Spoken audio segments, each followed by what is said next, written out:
for Colin, alphabets were alphabets. And until he was able to associate the things like a cat or a ball, things that he was able to put his hands on tangibly, did the alphabets now become meaningful words to him. So experiences are important, and the experiences that we all have for all children are that they get the age-appropriate opportunities as preschoolers, as young elementary school students, to have a variety of experiences to make, in a broad sense, education relevant. And you have to have adults around children that will be able to make that education relevant. For example, if you know your grandson likes basketball, and BALL is important to you as a parent, one way to motivate the child, of course, is through things that he or she is most interested in. So I think all parents, I think most citizens that have nephews, nieces, grandkids like we do, or neighborhood kids or cousins, want those very same opportunities.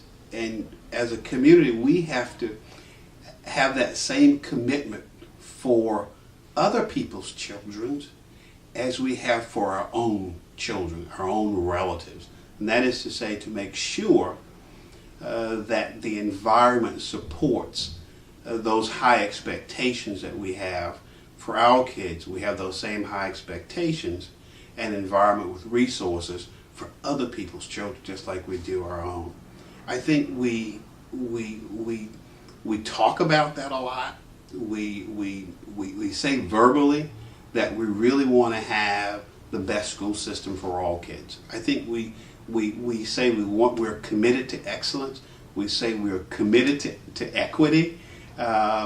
We say those things, but we don't take the time to sit down on the steps with Collins and the community and provide those resources and provide those opportunities to all of the Collins out there in the communities. And I think we have to look deep, I think, within our hearts, because I think most of us, if not all of us, really want what's best for all children.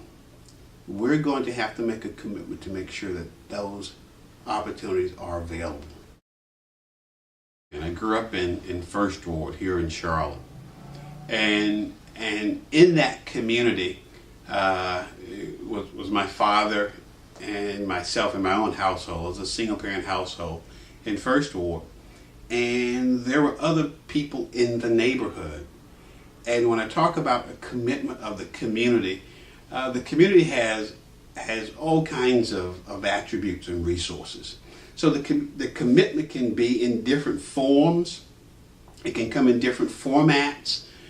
For example, if I wasn't on my P's and Q's, as they would say, growing up here in Charlotte in the neighborhood, there was always another neighbor or someone in the community that would report the fact that Arthur Jr. wasn't doing what he or she should have been doing. Likewise, in First Ward, there were people in the neighborhood that would make sure that you didn't go to Little Rock Church, but Little Rock Church has a Vacation Bible School, and I think you ought to be involved in that Vacation Bible School. And while going to the Vacation Bible School, the community was sharing with me its resources, so to speak, and not just the cookies and Kool-Aid that you'd get, but the spirituality in terms of scriptures from the Bible and Bible verses, etc.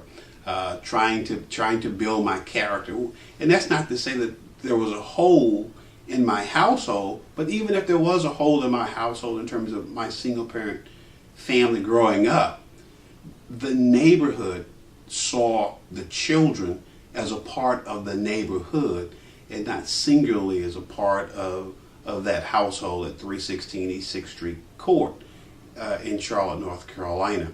So the community saw, well, back up, not community.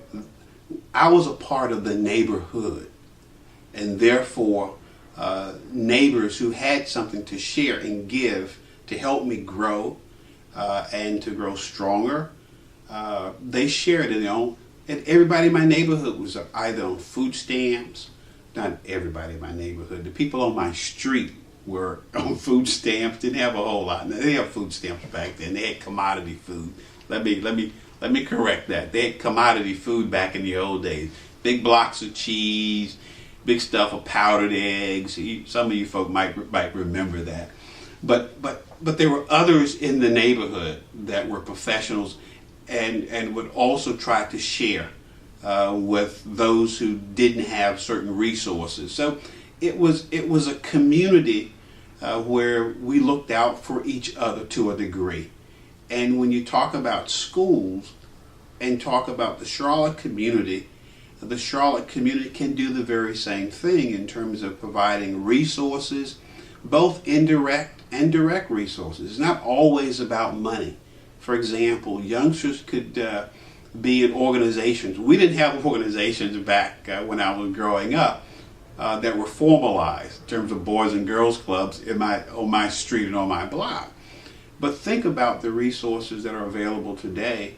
When kids get out of school at 2 and 3 o'clock in the afternoon, they could participate in some organized, supervised activities that's wholesome, that provides the appropriate supervision and development, both cognitive and in terms of social behavior. And it doesn't cost you a nickel more, generally, if adults are already available in their churches and various organizations. So, I mean, back in the old days, we didn't have the formality of the different organizations that are out there today, but the activities occurred to an extent that provided some benefit for me growing up.